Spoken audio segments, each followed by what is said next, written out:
Michael Steiner, one of the absolutely most successful Swiss directors of movie, probably the most successful one. And especially when I think about the movies you've done, Grounding obviously is a big one, and we just discussed it here. But the real question is, what made you do that movie and what drove you?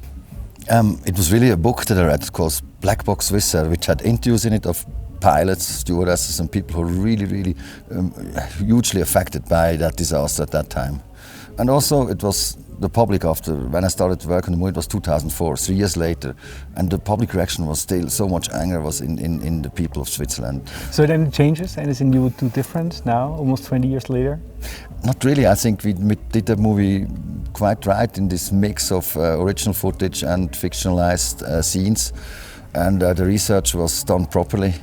When you think about the future, obviously you're still in the market, right? Yeah. You're still working like crazy. I know some new stuff is coming up. You want to share some of it?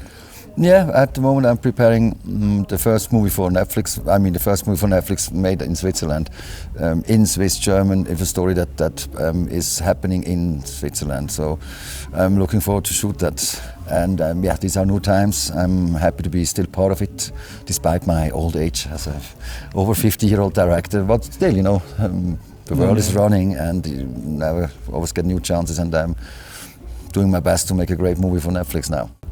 Final question I always have to ask is about circular economy. I know that in the movie industry, obviously it's not big yet, but is it something you're thinking about, sustainability, circular economy?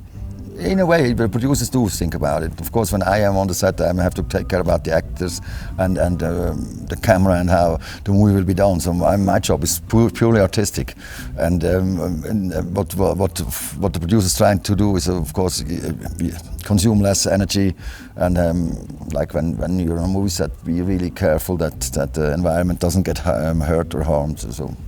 But that has always been a bit of my thinking when I shot movies. You don't want to leave burned territories. Exactly. Thank you so much. It was great to have you here. Thank you so much. Thanks a million. Yeah, you too.